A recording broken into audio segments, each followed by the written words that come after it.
السلام عليكم ورحمة الله وبركاته، حياكم الله. إن شاء الله نكمل ما بدأناه من قبل.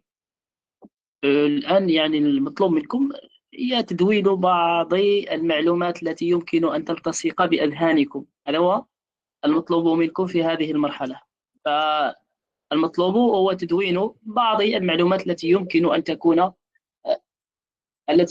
تكون مهمة، أو يمكن أن تفيدكم وأن تستفيدوا منها. فلذلك لا بد أن يكون الدفتر والقلم بجواركم. نعم. في من قبل كنا قد شرعنا في الحديث عما يتعلق بالقانون الإطار. والقانون الإطار طبعا هو تنزيل، أو هو آه، تقنين للرؤية الاستراتيجية. هو تقنين للرؤية الاستراتيجية. الرؤية الاستراتيجية تم تحويلها إلى قانون سمي بالقانون الذي يحمل الرقم 17 والحادي والخمسين، أو الحادي والخمسين، الصادر عام 2017، لكن المصادقة النهائية عليه من طرف مجلس النواب كان عام 2019. هذا فيما يتعلق بالقانون الإطار. وكنا قد توقفنا في الباب الثالث في ضمن هذا القانون. وأهم النقاط التي تناولنا في الباب الثالث هو تقسيم المنظومة التربية والتكوين إلى قسمين، إلى قطاعين: قطاع نظامي وقطاع غير نظامي. طيب، أحدكم يذكرنا بهذين القطاعين، بقطاعي هذه المنظومة؟ نعم، أسماء تفضلي. بداية السلام عليكم ورحمة الله تعالى وبركاته. فيما يخص التقسيم الذي تم في منظومة التربية والتكوين، وهو قطاعين. بالنسبة للقطاع الأول كان هو قطاع التربية والتكوين النظامي، والذي يتكون من التعليم الأصيل وكذلك التكوين المهني والتعليم العتيق والتعليم العالي. أما فيما يخص قطاع التربية والتعليم والتكوين غير النظامي، فهو يتكون من برامج التربية غير النظامية ومحاربة الأمية، والبرامج المخصصة لتربية وتعليم أبناء الجالية المغربية. يعني أنهم يجتازون فقط امتحان حر، مثلا الثالثة إعدادي حر، وكذلك بكالوريا حرة. أي نعم، الله يرضى عليك. جزاك الله خيرا. طيب، هنا بالنسبة للإخوة الذين التحقوا بنا، بالنسبة لهذا القانون هو قانون، أو عفوا، بالنسبة لهذا القانون الإطار هو مصدره هو الحكومة. يعني مصدر هذا القانون الإطار هو الحكومة، بخلاف الرؤية الاستراتيجية. فالرؤية الاستراتيجية آه، الرؤية الاستراتيجية هي التي وضعتها المجلس الأعلى للتعليم، التربية والتكوين والبحث العلمي. ما يتعلق بالقانون الإطار، مصدره هو الحكومة، وتمت صدق عليه البرلمان أو مجلس النواب بالأغلبية عام 2019 في 22 من يوليوز عام 19 و2000. نعم، بأغلبية. نعم.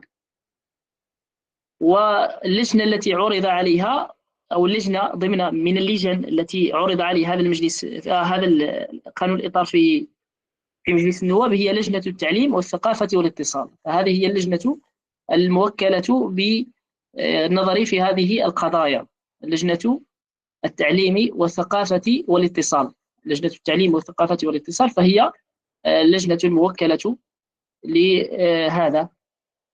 هي هيئة تنفيذية، لأن الحكومة ولا ما يتعلق بالوزارة هي تنفذ، هي كأصحاب القانون. بالنسبة للنواب، مجلس النواب هو هيئة شريعية. مجلس النواب هو هيئة شريعية. نعم. طيب، كما ذكرت أسماء، فيما يتعلق بقطاعي نظام التربية الوطنية، نقسم إلى قسمين: قطاع نظامي وقطاع غير نظامي.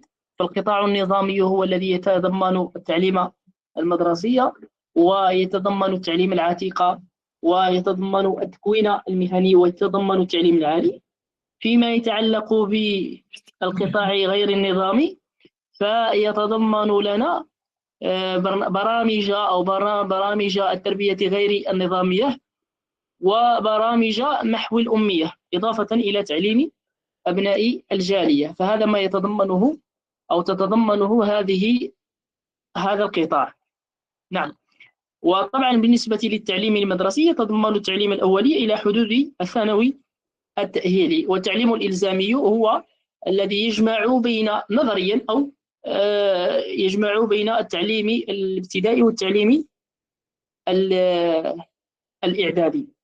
وأهم ما آخر شيء كنا قد توقفنا فيه في الحصة الماضية هو ما يتعلق بالدعم، بأنواع الدعم المقدم للمتعلمين خاصة في السلك الإعدادي أو في السلك الإعدادي والابتدائي، لأنهما يندرجان ضمن التعليم الإلزامي. فلذلك قامت الوزارة بمجموعة من الإجراءات المتعلقة بتقديم الدعم لهذه الفئات، بما فيها الدعم المادي المشروط، وما يتعلق بتوفير وسائل النقل المدرسي، وكذلك توفير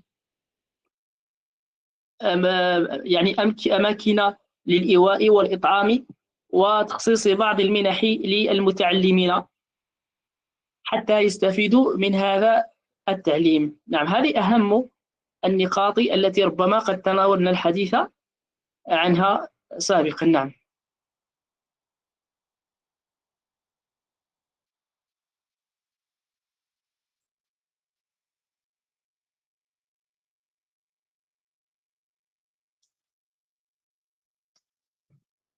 فيما يتعلق بالهندسة البيداغوجية أو مراعاة المناهج والبرامج الدراسية، أو ما يتعلق بإعادة الهيكلة، لابد أن تراعي ما يسمى بالتكامل كما تحدثنا في النموذج البيداغوجي الذي تطرق إليه أو تحدثت عنه الرؤية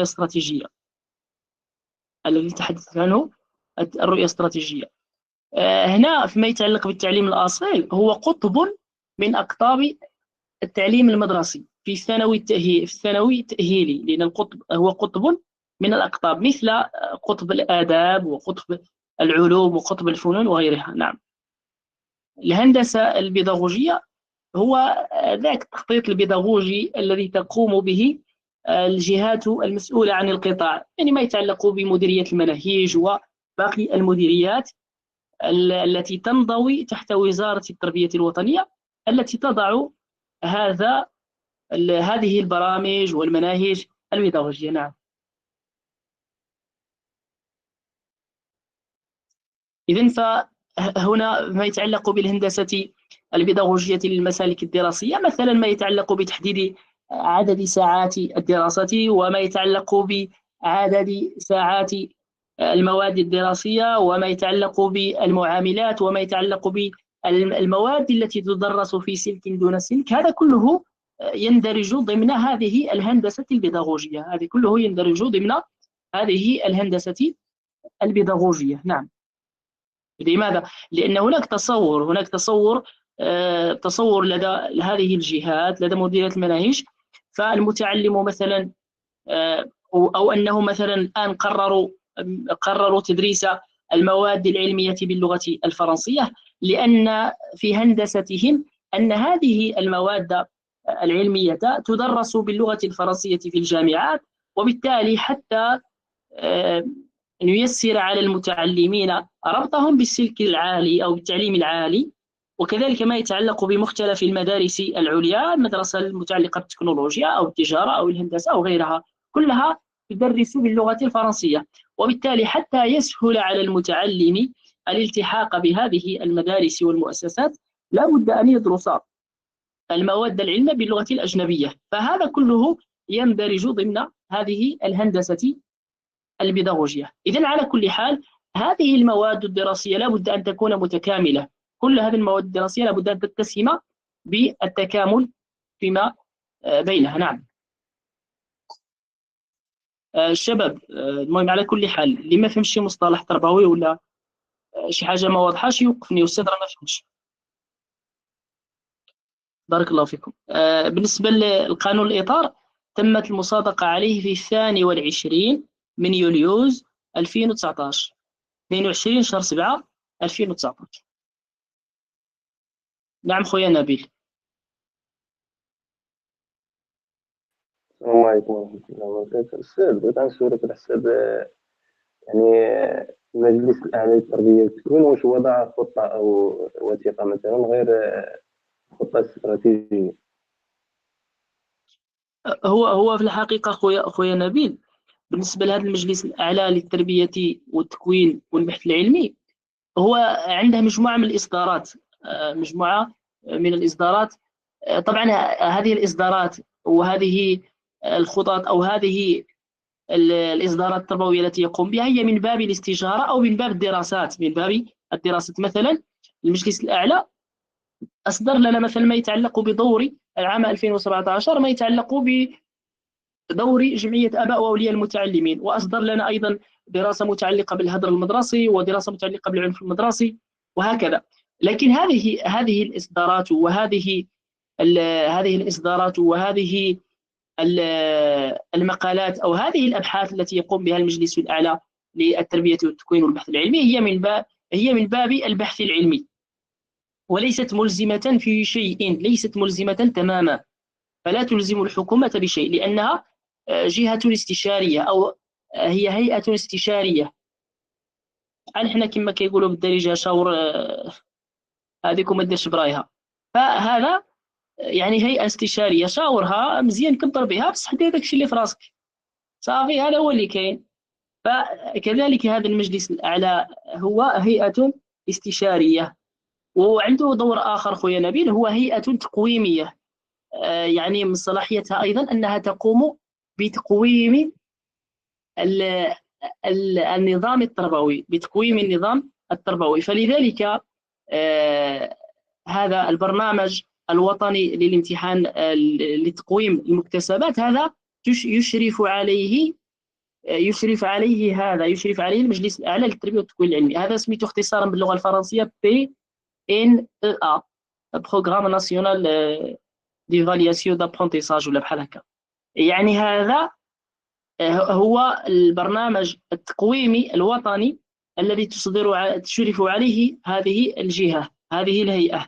والهدف من هذا هو تقويم المكتسبات، يعني المتعلمون واش كيقراو شي حاجة ولا ما كاين والو. يعني هذا النظام التربوي الآن، هذه إدراج اللغة الفرنسية في النظام التربوي في السلك الابتدائي والسلك الإعدادي والسلك التأهيلي، هل أتت أكلها أم لا؟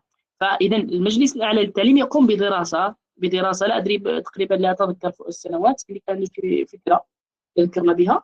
فيقوم بدراسة ثم يقدمها للوزارة، فالوزارة كتشوف داك الشيء، بغات تعلن عن هذيك الدراسة التعليم، إلا ما كانش عندها يعني ما يصب في عملها ولا في خدمتها، راه تولي ما تاخذش برأيه. نعم تماما، يعني عنده تقارير سنوية تماما. جزاك الله خيرا. نعم تقارير سنوية. نعم هذا هو اللي كاين، وراه عنده موقع ديالو خويا نبيل. نعم الموقع ديالو راه فيه إصدارات كل سنة. نعم.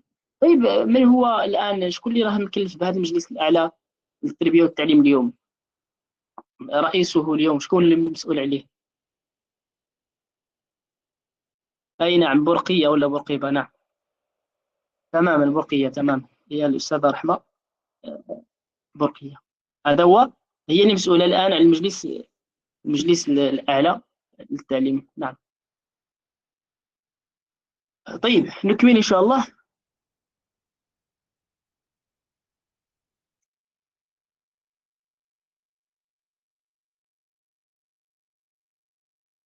ثم أيضا منظومة التربية والتكوين تقوم على أساس إقامة الجسور والممرات بين مختلف المستويات. هذا ما يتعلق بإقامة الجسور تحدثنا فيها من قبل، وهي أن المتعلم مثلا في الامتحان أو في البكالوريا المهنية ممكن أنه يرجع عادي، وكذلك البكالوريا الدولية ولا اللي تسمى قادما البكالوريا الدولية ممكن يرجع عادي، ولا التعليم العادي أنه يمشي للتكوين المهني. هذا من باب إقامة المسارات، بإقامة الجسور، وكذلك من بينها ضمان حركية المتعلم المسارات التعليميه والتكوينيه المتاحه. يعني هنا كتكون ديك الحركيه بين الشعب، بين الشعب والتكوين المهني. نعم، هذا ما يتعلق بهذا مد الجسور بين المهني وبين التكوينات والمسارات التعليميه. المسارات التعليميه لما نتحدث عن المسار التعليمي هو ما يتعلق بالشعب اللي كنقولوا حنا التوجيه، كيختار التلميذ التوجيه. نعم. طيب، فيما يتعلق هذا كله تقريبا كنا قد رأيناه من قبل. آه، وش هي التحدي واش طبقوها على الارض الواقع ولا لا؟ هذه القضيه ديال المسارات نعم موجوده، يعني موجود بعضها. عندنا بكالوريا المهنيه، ان التلميذ من السابعه كيختار مسار. كاين ما يتعلق بصناعه السيارات، كاين ربما كاين تخصص صناعه الطيارات والسيارات والتكوين الزراعي، ولا على حسب المدن، لان كل مدينه ما يناسبها. فبعض المدن اللي كينشط فيها المجال الفلاحي عاده كتكون عندنا هذه البكالوريا المتعلقه بالفلاحه، وهكذا. نعم.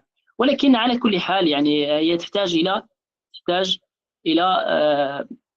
الى جهد جهيد، وتحتاج الى تحتاج الى تحفيز من الدوله ولا من الوزاره، حتى باش ان المتعلمين اللي يمشيو لهذا التخصص ياخذوه على بجديه. نعم. طيب، الولوج الى منظومه التربيه والتكوين، قلنا سابقا بان الولوج الى سن التمدرس يكون الزاميا من 4 سنوات الى 6 سنوات. هذا فيما يتعلق بالقانون الإطار. ثم الدولة والوزارة قامت بمجموعة من التدابير كما تحدثنا البارحة، المتعلقة بتحفيز التعليم الأساس وتحفيز التعليم الإلزامي. نعم، هذه أيضا كنا قد تحدثنا عنها من قبل.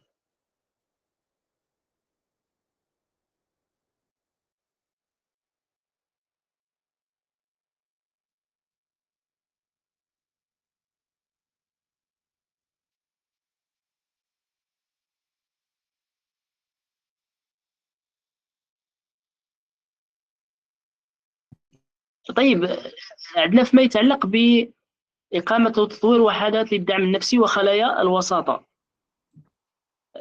ووضع أطر متخصصة بالتربية والتكوين على المستوى الوطني. الآن عندنا وحدات للدعم النفسي وخلايا الوساطة، هذا أيضا نص عليها القانون الإطار. ماذا تفهمون من هذا؟ وإن كنا قد تحدثنا عليها لكن نعيدها لنثبت هذه المعلومة.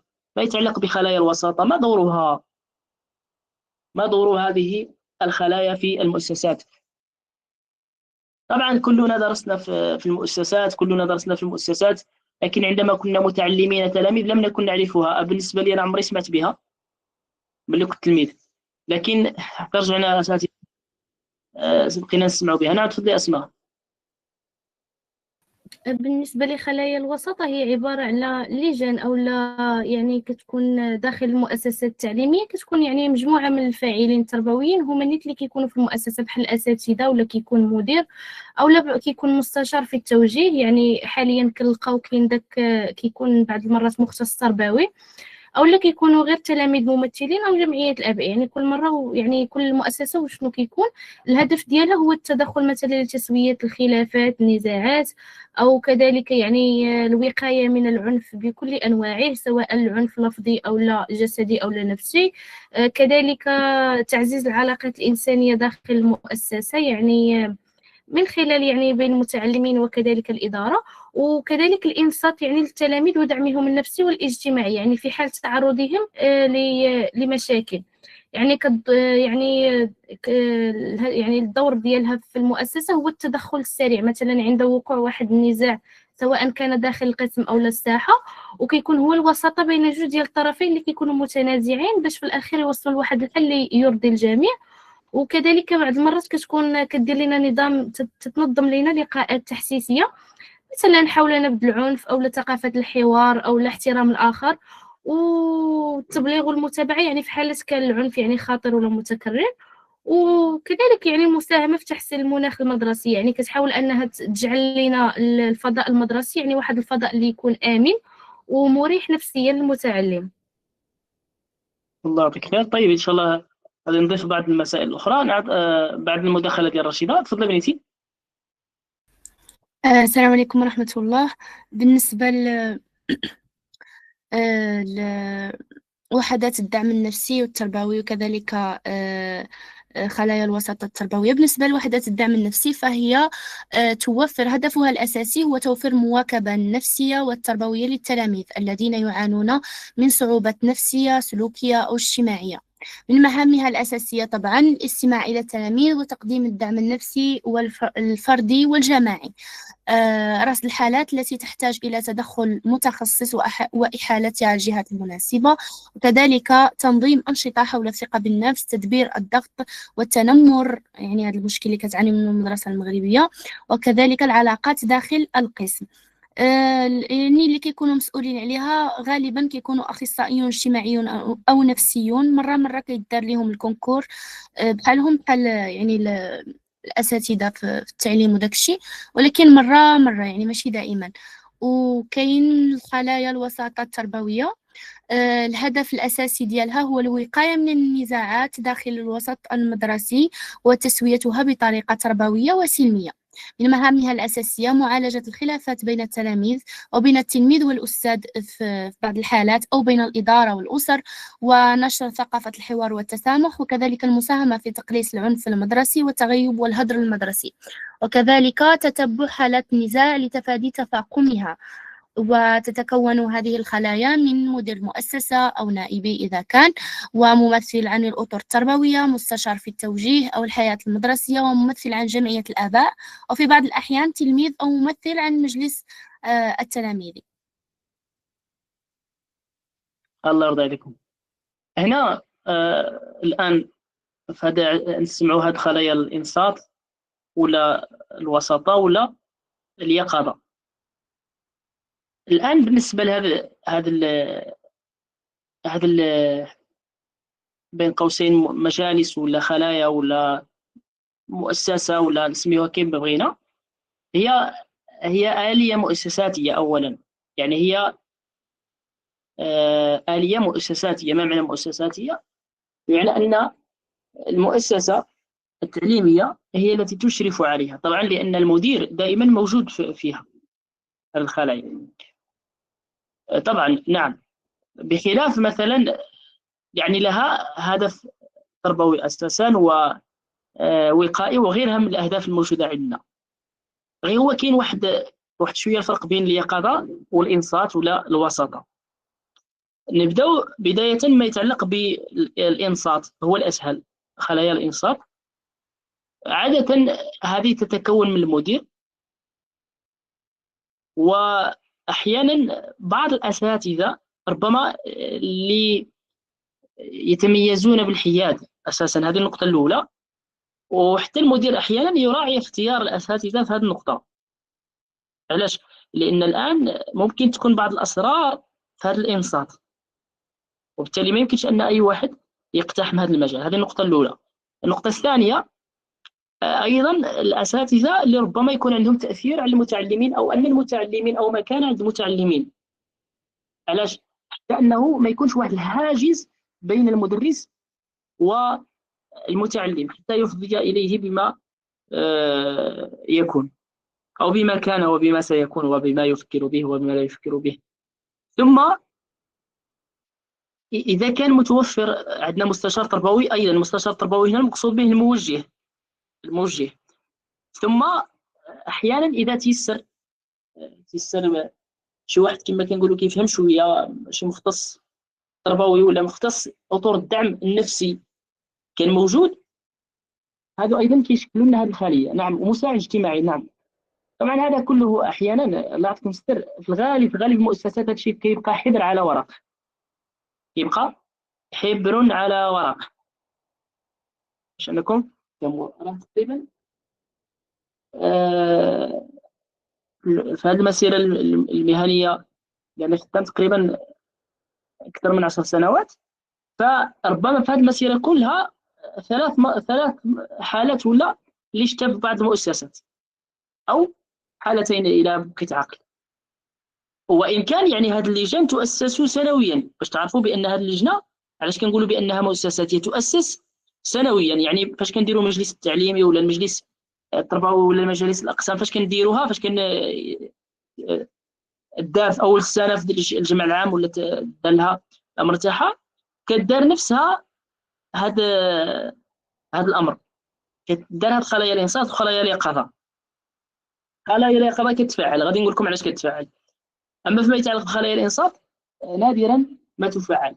طبعا كاين ظروف. اولا البدايه كاين اسباب من بينها الاساتذه، ربما احنا ناقصين في هذه القضيه ديال الدعم النفسي، واحيانا طبيعه المجتمع اللي كنعيشوا فيه احيانا كتقول هذا الشيء حيد عليا ما شدنيش في صداع الراس.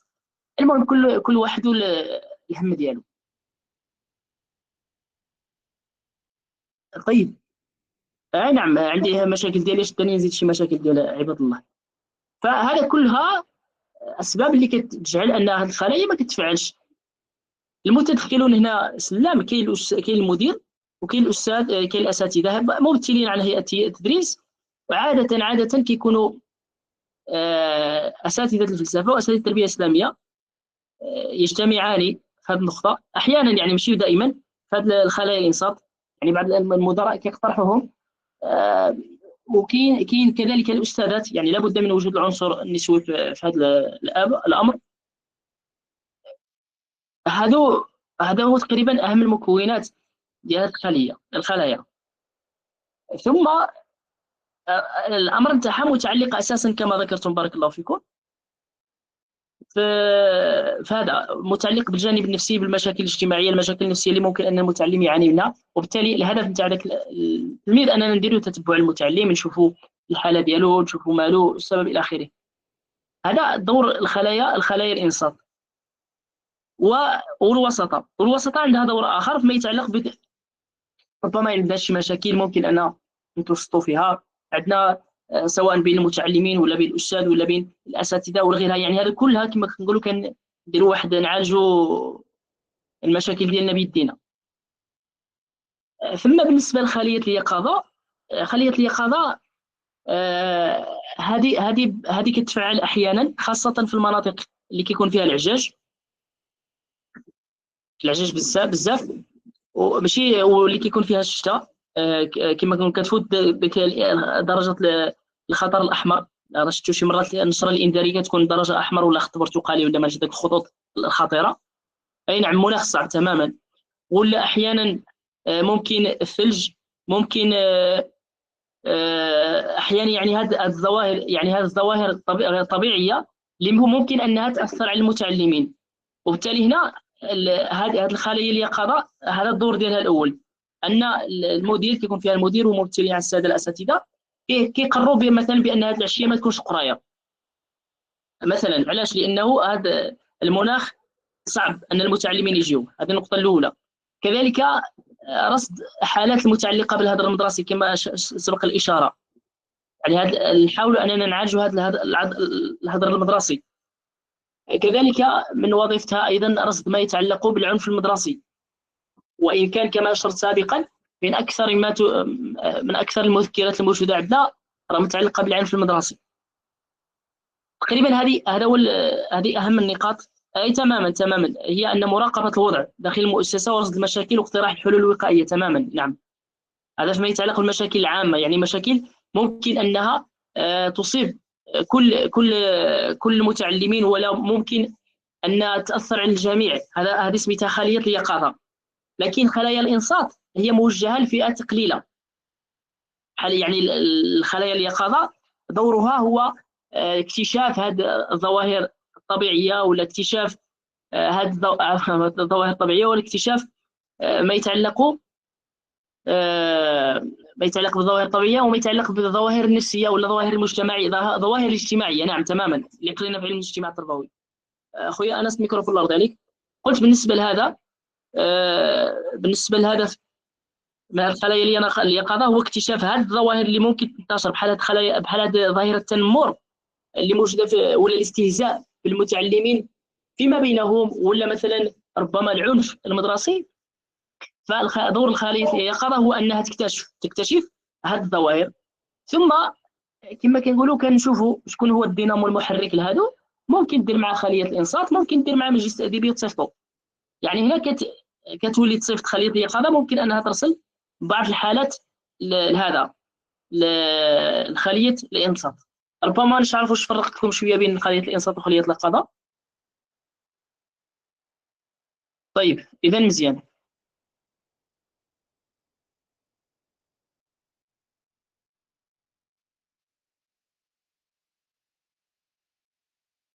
طبعا وضع برامج للتحسيس والتحفيز والمواكبة النفسية والاجتماعية للمتعلمين، هذا كلها من أجل الهدف منها هو محاربة الهدر المدرسي. وطبعا هذا أيضا له عنده دور ديال السادة المشرفين التربويين أنهم كيقوموا بهذا الأمر، يقوموا بهذا الأمر ديال التحسيس والتحفيز. نعم. وايضا بالنسبه لاستدامه التعلم كنا قد تحدثنا عما يتعلق بالتعلم مدى الحياه.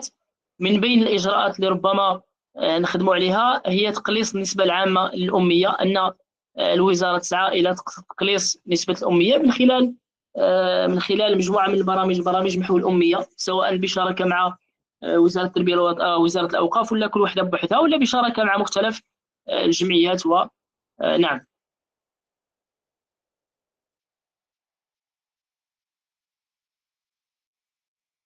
قالك برامج خاصة لمحو الأمية لفائدة غير المتعلمين من أصحاب المشاريع المديرة للدخل، هادو داروا لهم الدكتوراه بالفلوس، يعني هادو يمشيو يقراو ديريكت، وتحفيزهم على الانخراط فيها والتسجيل عليها والإقبال عليها، وإدراج الاستفادة من البرامج ضمن إلى تمويل المشاريع المذكورة وغيرها. نعم.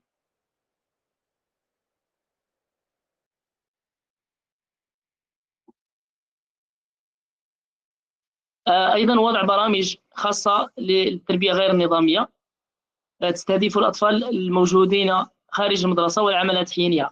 هنا الله يرضي عليكم كاين واحد السؤال كان يتكرر من مجموعة من الطلاب، هي أن برامج التربية غير نظامية، الله يعطيكم الستر، بالنسبة لبرامج التربية غير النظامية لا تستهدف أصحاب محو الأمية. طيب، لا تستهدف محو الأمية، بل تستهدف اليافعين المنقطعين عن الدراسة أو الذين لم يسبق لهم الولوج إلى المدرسة إطلاقا. هذه كتسمى برامج تربية غير نظامية. نعم، كتدخل في هذه الفرصة الثانية. نعم.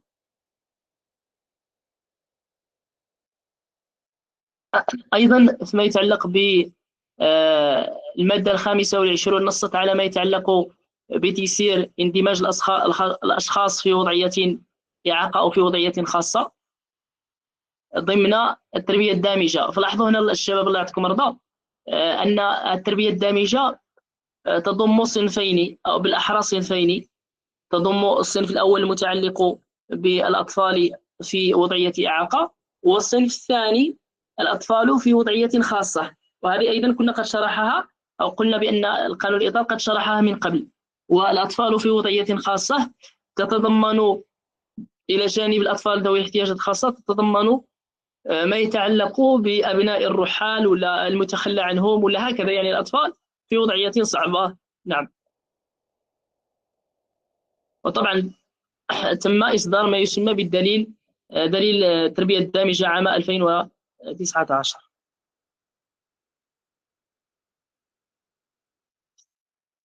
طيب، الباب الخامس ما يتعلق بالمناهج والبرامج والتكوينات، ما يتعلق بالمناهج والبرامج والتكوينات. طيب، ما الفرق بين المنهاج الدراسي والبرنامج الدراسي؟ يلا الشباب، ما الفرق بين المنهاج الدراسي والبرنامج الدراسي؟ أيهما الأعم وأيهما الأخص؟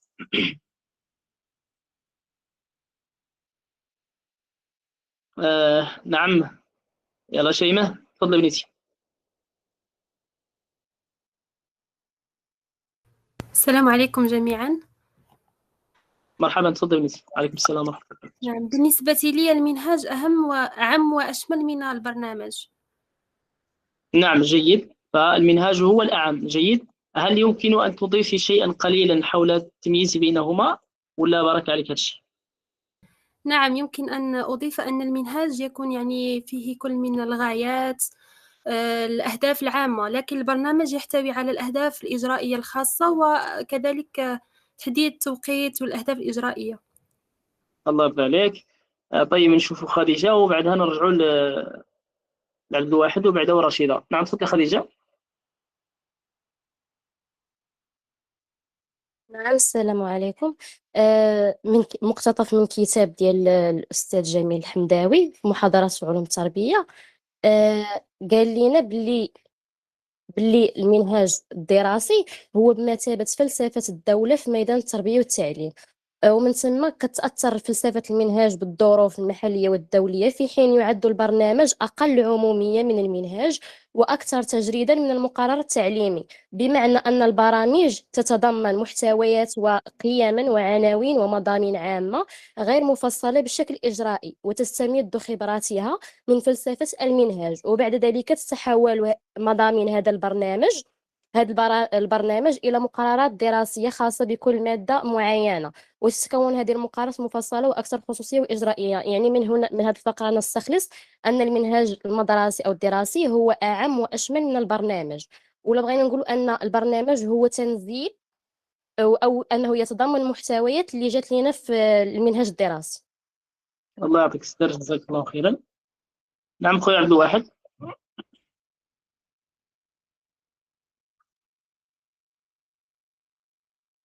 طيب يلا تفضل بنتي رشيدة. بالنسبة للفرق بين المنهاج الدراسي والبرنامج الدراسي، المنهاج الدراسي فهو عبارة عن خطة عمل تتضمن الغايات والمقاصد والأهداف والمضامين والأنشطة التعليمية وطرائق البيداغوجية وكذا الوسائل الديداكتيكية، أي أنه أوسع من البرنامج أو المقرر التعليمي. أما بالنسبة للبرنامج الدراسي فالبرنامج جزء من المنهاج، وهو تنزيل عملي للغايات والتوجيهات الكبرى للمنظومة التربوية، حيث يتكون من الكفايات والأهداف التعليمية والمحتويات والمضامين التربوية المتعلقة بمواد التدريس المختلفة. نعم الله يرضى عليك. نعم تفضلي هذه أسماء. بالنسبة للمنهاج فهو الإطار العام الذي يوجه العملية التعليمية كلها، يعني أنه يشمل كل ما تقدمه المدرسة للمتعلم من معارف ومهارات وقيم وخبرات، سواء داخل القسم أو خارجه، بمعنى أنه المنهاج هو الخطة الشاملة للتعليم التي تحدد ماذا ولماذا وكيف نعلم. يتكون من الأهداف والكفايات المراد تحقيقها، المضامين، المعارف، المهارات والقيم، طرائق وأساليب التدريس، وسائل التعلم، أساليب التقويم، وأنشطة الدعم والمعالجة. تكمن وظيفته في كونه يحدد التوجهات الكبرى للتعليم، ويربط بين الأهداف العامة للدولة وما يدرس فعليا، كما أنه يوجه إعداد البرامج والمقررات الدراسية، في حين أنه البرنامج الدراسي هو جزء من المنهاج، ويقصد به تفصيل المواد والمضامين التي تدرس في مستوى أو سنة دراسية معينة. يعني أنه البرنامج يحدد ما يجب تدريسه فعليا في مادة معينة خلال سنة أو دورة. يتكون من المواد الدراسية المقررة، الوحدات أو المجالات لكل مادة، توزيع الدروس حسب الأسابيع أو الفترات، وكذلك الأهداف الخاصة بكل مادة، والكفايات أو التعلمات المستهدفة في نهاية السنة. تكمن وظيفته هو الآخر في أنه يترجم المنهاج إلى مضامين محددة قابلة للتنفيذ، وأنه يوجه المعلم في التخطيط والتقويم اليومي. يعني بأنه المنهاج الدراسي هو إطار عام وشامل، في حين أنه البرنامج الدراسي جزء تفصيلي منه. ووظيفة المنهاج أنه هو يحدد الفلسفة والأهداف الكبرى للتربية، أما البرنامج فيحدد المواد والمضامين التي تدرس. والمنهاج مضمونه أنه يشمل الأهداف، المضامين، الطرائق والتقويم، في حين أنه البرنامج يقتصر على المحتوى التعليمي لكل مادة. والموجه، يعني المنهاج موجه إلى صناع المقررات والمفتشون والمخططون، في حين أنه البرنامج الدراسي موجه للأساتذة والمدرسون. وأخيرا النطاق، يعني المنهاج الدراسي يدخل ضمن نطاق وطني واستراتيجي، أما البرنامج الدراسي يدخل ضمن نطاق سنوي أو مرحلي. طيب مزيان. طيب بالنسبة طيب نهيل، عندك إضافة بنتي؟ بغيت غير نلخص هذا الشيء. المهم طيب بالنسبة مزيان. للمنهج فهو الإطار الشامل الذي يتضمن مضامين الطرائق التعليمية، بعض الأهداف. وبالنسبة للبرنامج فهو فهو الجزء التطبيقي من المنهاج، يعني يتضمن بعض المجزوءات الدروس. هذا هو الفرق بيناتهم. الله يعطيك خير، جزاك الله خيرا. نعم. هذا بالنسبة للمنهاج، منهاج الدراسي كما ذكرت الأخوات، أنه يعبر عن فلسفة الدولة، يعبر عن فلسفة الدولة في الجانب المتعلق بالدراسة. يعني الآن بغينا نقرر واحد المادة مثلا الأمازيغية، يعني تقريبا قبل 2000 ما كانتش موجودة مادة الأمازيغية، لكن هي مادة حديثة مع الميثاق الوطني. يعني تدريس هذه المادة جاء بعد الميثاق الوطني. إذا الآن في تدريس الأمازيغية نحتاج إلى تصور كيف ندرس هذه المادة، وما هي الدروس التي ينبغي أن تدرس فيها، وكيف نوزعها عبر السنوات، كيف نضع لها الهندسة البيداغوجية. هذا هو كيف نضع هذه الهندسة البيداغوجية، ما هو معاملها الذي تحتاجه، ما هي طرق تقويمها، ما هي طرق تدريسها، وهكذا. هذا كله يسمى بالمنهاج الدراسي المتعلق بهذا، متعلق بمادة الأمازيغية. لكن حينما نفصل مثلا في السنة الأولى من السلك الابتدائي، هنا نتحدث عن البرنامج الدراسي المتعلق بهذه السنة. هذا بشكل مختصر فقط لما ذكرته الأخوات. نعم. طيب رشيدة، إضافة ولا سؤال ولا؟ تفضل بنتي. أستاذ، غير واحد أبرز ما جاء به هذا الباب الخامس الخاص بالمناهج والبرامج. خلاصة عندك؟ عندي هكا غير عوارض على أبرز ما جاء به هذا الباب. طيب قرينا في صافي. شوفي قرينا نقطة ونشرحوها إن شاء الله. قرينا النقطة الأولى. واخا بالنسبة للباب الخامس الخاص بالمناهج والبرامج والتكوينات، أشار إلى أولا تجديد المناهج والبرامج الدراسية، مراجعة نعم. الكتب. انتظري. بالنسبة لهذه النقطة الشباب، تتحدث عن مسألة مراجعة المناهج والبرامج الدراسية، وهذا أشارت إليه الرؤية الاستراتيجية، وجاء هذا القانون الإطار من أجل توكيدها. وقلنا بأن المناهج والبرامج التي تم تغييرها أو تم تعديلها أو تجديدها هي مناهج السلك الابتدائي، وكذلك ما يتعلق بمادة التربية فقط. أما باقي المواد الدراسية فلم نرى فيها تغييرا أو تجديدا. نعم. تفضل النقطة الموالية. مراجعة الكتب المدرسية وتجديدها. نعم، طبعا هذه نقطة ما يتعلق بمراجعة الكتب المدرسية، هي تابعة لمراجعة المناهج. نعم تماما، ما يتعلق بالمنهاج المنقح تماما. هنا مراجعة الكتب المدرسية هي أساسا متعلقة بمراجعة المناهج والبرامج الدراسية، ولكن أحيانا ممكن أن يتم تحديث بعض الكتب. لو أخذنا مثلا كتب مادة الجغرافيا فهي مادة متجددة.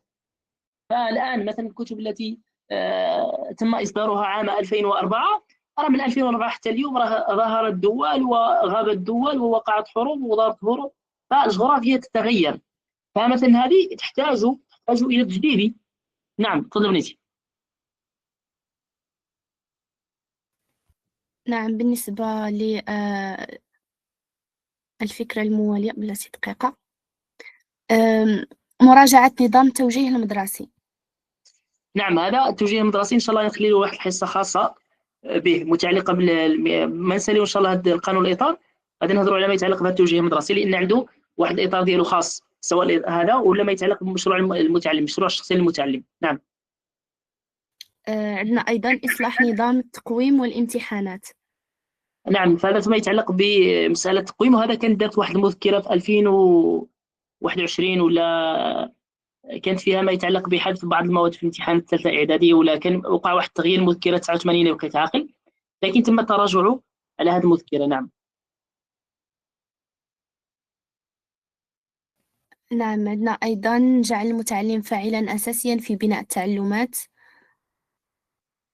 أي نعم، هذه واضحة. زيدي ونزيد. عندنا اعتماد الهندسة اللغوية المتعددة عن طريق أولا إعطاء الأولوية للدور الوظيفي للغة، وثانيا تمكين المتعلم من إتقان اللغات الرسمية والأجنبية. مزيان، هذه أيضا تحدثنا عنها فيما يتعلق بالرؤية الاستراتيجية، هي مسألة التناوب اللغوي والتعددية اللغوية. التناوب اللغوي في التدريس بأكثر بتدريس بلغتين تدريس بلغتين، إما ندرس بها المواد العلمية كلها أو ندرس بعض المضامين باللغة العربية وما يتعلق هذا ما يتعلق باللغة الفرنسية. ثم أيضا التمكن من ما يتعلق باللغات المدرسة، والمقصود هنا عندنا اللغات المدرسة وعندنا لغات التدريس. اللغات المدرسة هي اللغات التي تدرس كما قلنا، اللغة العربية واللغة الأمازيغية واللغة الإنجليزية وغيرها. أما اللغات التدريس فهي اللغة الفرنسية أساسا. نعم، تفضل نيسي. عندنا أيضا إدماج التكنولوجيا في التدريس والاعتماد عن التعليم عن بعد. نعم، هذا أيضا تم الحديث عنه فيما يتعلق بإدماج التكنولوجيا ضمن ما يسمى بالمغرب الرقمي في أفق 2030. نعم. وأخيرا عندنا إدماج التعليم الإلكتروني. نعم، إدماج التعليم الإلكتروني، ونتمنى خيرها في هذه النقطة الأخيرة. كذلك ما يتعلق بتعميم اللغة الأمازيغية باعتبارها لغة مدرسة، مدرسة، وكذلك إدراج اللغة الإنجليزية، في المستوى في السلك الابتدائي أساسا باعتبارها أيضا لغة مدرسة. نعم. كذلك تطوير الباب المتعلق أو الباب أو ما يتعلق بالموارد الرقمية. نعم، الموارد الرقمية وما يتعلق بالتعليم الإلكتروني. هذه أهم النقاط الواردة عندنا في هذا الباب الخامس. نعم.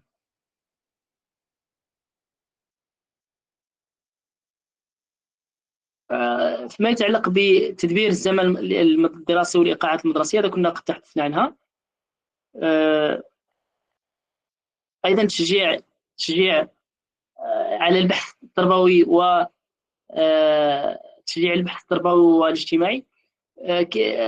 كنا شرنا النقطة ديال ميزانية الدولة اللي ترصدت أو التي مفترض أنها ترصد في 2025 المتعلقة بالبحث التربوي. شحال هي؟ كنا شرنا لها قبل الشباب.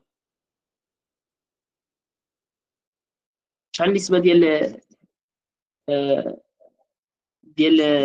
النسبة المخصصة، الموارد المخصصة من الميزانية ديال الدولة؟ طيب، واحد فيكم مكتبها ما يتعلق بنسبة.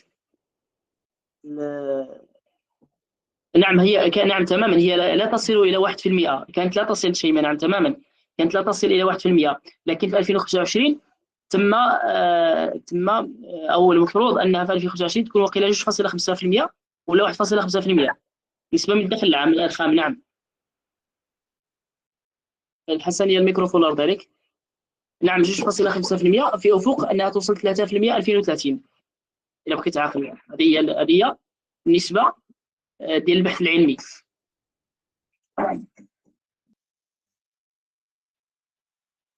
كذلك إدماج ما يتعلق بالأنشطة الثقافية والرياضية في صلب المناهج التعليمية.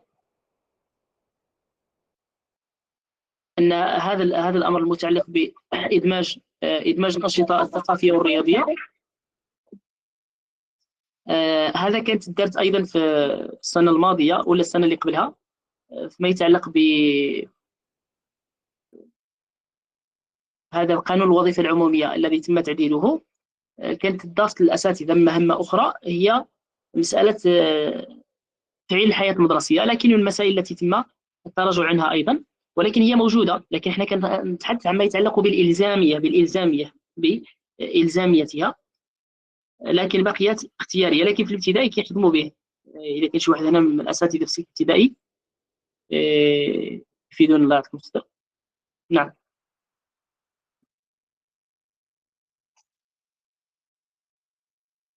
طيب،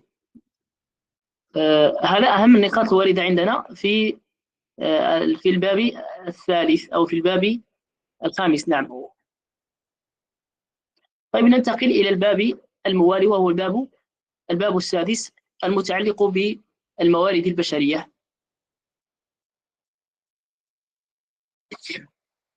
وتم فيه ما يتعلق بتحديد مهام وكفاية الأطر التربوية والإدارية والتقنية. هذا أيضا تحدثنا فيه، وفيه مراجعة برامج ومناهج تكوين الأساس لفئة الأطر العامة بمختلف مكونات المنظومة ومستوياتها. كذلك تنويع طرق التوظيف والتشغيل لولوج مختلف الفئات المهنية بما فيها آلية التعاقد، ووضع طبعا هذه تحيدت ولا نسبيا أبدا كما نقولوا، وضع برامج سنوية لتكوين المستوبر والمتخصص لفائدة الأطر المذكورة. فيما يتعلق بالموارد البشرية أهم المسائل التي تم التنصيص عليها هي إعداد أو إعادة النظر فيما يتعلق بقانون الوظيفة العمومية، وهذا اللي كانت درت عليه مجموعة من المظاهرات من السادة الأساتذة السنة اللي قبل هذه. وتم لماذا؟ لأن فيه كانت زاد فيه بعض المهام المتعلقة بمهام إضافية للمدرسين. طبعا بالنسبة للوزارة كتشوفها مهام عادية، بالنسبة للأساتذة عندهم وجهة نظر ديالهم. على كل حال كل جهة عندها ما يتعلق بوجهة نظرها. طيب، فهذا ما يتعلق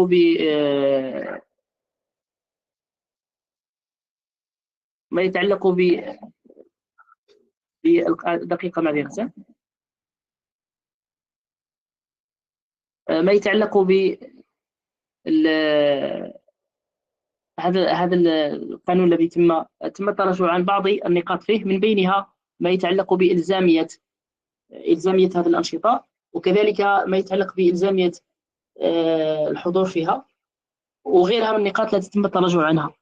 كذلك من المسائل الأخرى التي تم الحديث عنها هي تجويد التكوين الأساس، بمعنى أن التكوين الأساس الذي يتلقاه السادة المدرسون المقبلون على مهنة التدريس في المراكز الجهوية أيضا تكون لابد من أن نعيد الاعتبار له. وكذلك عندنا مسألة التكوين المستمر لابد أن يكون إلزاميا حتى يستفيد المدرسون من ذلك. هذه أهم النقاط التي وردت عندنا هنا في هذا الباب المتعلق بالموارد البشرية. الباب المتعلق بالموارد البشرية، الموارد البشرية متعلق بالسادة الأساتذة والأطر الإدارية والمشرفون التربويون وغيرهم، يعني كل الفاعلين، كل الأطر التي تهتم أو أنها تسهم في هذا النظام التربوي أو أنها لها دور في النظام التربوي. نعم، عندنا زادت عليكم شوية في هذا الباب. ثم عندنا الباب الموالي، ولعلنا نتوقف في الباب السابع. نتوقف في الباب السابع، بارك الله فيكم.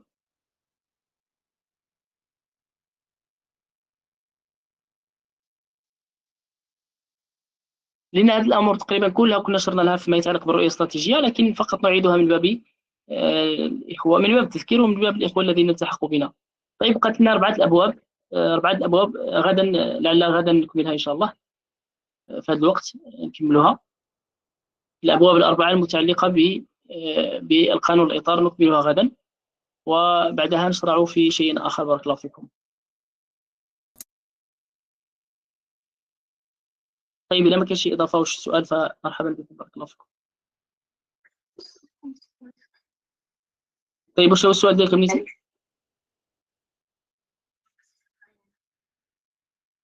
مؤسسة نظرية معرفية راه هضرت عليها الصباح، ما حضرتيش معنا؟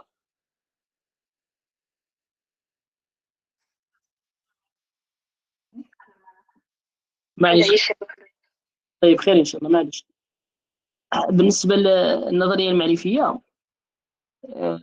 كما فصلت الكلام في الصباح، هي ما عندهاش واحد المؤسس بعينه، ماشي بحال السلوكية ولا بحال النظرية ديال بياجي ولا النظرية ديال فيغوتسكي، أنه رجل واحد ولا مجموعة من الباحثين بحال الجسطلطية اللي تعاونوا فيها 3 بهم ولا 4 بهم ودروا لنا هذه النظرية. بالنسبة للنظرية المعرفية تم دمج مجموعة من التيارات أو أبحاث مجموعة من الباحثين، بحال التعلم بالمعنى، التعلم بالمعنى عند أوزوبول، ولا التعلم بالاكتشاف عند التعلم بالاكتشاف عند ميلر ولا برونر، وكذلك هذا يقولوا له طرديف. هذو كلهم كندخلهم في هذا الاتجاه، كيتسمى الاتجاه المعرفي. لأن هذا الأمر ظهور هذه النظرية المعرفية في علم النفس تقريبا كان له ارتباط بالحاسوب، وكان له ارتباط بظهور ما يتعلق بعلم النفس المعرفي المرتبط بالجانب الأعصاب وما يتعلق بالسيالات العصبية، وظهور التقنية الحديثة تقريبا مع الخمسينيات. من هنا بدأت لنا هذه النظرية المعرفية، وبالتالي باش نقولوا بأن عندنا شيء عالم خاص بها، ما كان يوقفش عند شي واحد. نعم. ولعله يأتي تفصيل الحديث فيها لاحقا، ربما إلى يسر الله سالينا ما يتعلق بالنظرية السلوكية إلى وصلنا الوقت، إلى ما وصلناش الله غالب. فهذا الشيء اللي ممكن أنكم تفهموه الآن. لا إله إلا الله، كما نقولوا الوقت راه ما بقاش دائما، ولكن الإنسان يجمع ما يمكن يجمعه، ونسأل الله التيسير. نعم خويا حمزة. السلام عليكم جميعا. أستاذ، عندي واحد السؤال. قبيلة دوينا على خلايا الوسط وخلايا الإنصات وخلية اليقظة. السؤال ديالي أستاذ، واش ديك خلايا الوسط واش حتى هي بحال خلايا الإنصات واليقظة، ولا هاد الجوج، هاد خلايا اليقظة وخلايا الإنصات داخلين في ديك خلايا الوسط؟ مزيان. هو اللي قريته خويا حمزة هو أن خلية الإنصات تقريبا بحال خلايا الوسطة. هذا هو اللي كاين. بصراحة عمري سمعت بها، يعني ما عدا واقعيا عمري سمعت بها، لكن اللي كنعرفوه في الخدمة كنعرفوا خلية الإنصات وخلية خلية اليقظة. لكن ممكن تأدي خلية الإنصات هي اللي كتقوم بهذا الدور الوسيط، فلذلك كاين البعض اللي كيقرن بيناتهم، بين خلية الإنصات ولا خلية الوسطة، والله أعلم. هادشي اللي عارفه خويا حمزة. صافي، شكرا أستاذ. مرحبا، الله يسلمك. مرحبا. طيب، بالنسبة لهذا النهار كان مقرر أن الأستاذة فاطمة هي تقوم بالحصة ديال المدرسة الرائدة، ولكن لم يتيسر كما قلت لظرف صحي. نسأل الله سبحانه وتعالى الشفاء للجميع. ثم بالنسبة للقاء غدا، عندنا علم نفس النمو غدا مع 10 ديال الليل. المهم غدا مع 10 الصباح نكملوا إلى يسر الله سبحانه وتعالى، نكملوا ما يتعلق بعلم الاجتماع التربوي. وفي العشية غدا في العشية نكملوا هذا الأمر متعلق بقانون الإطار، نحاولوا نختموه.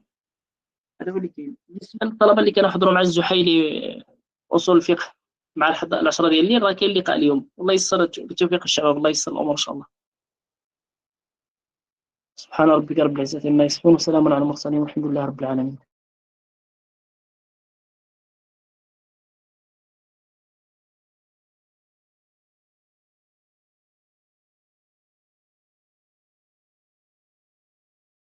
نعم، تفضل بنيتي نهيلة. أستاذ بغيت نسولك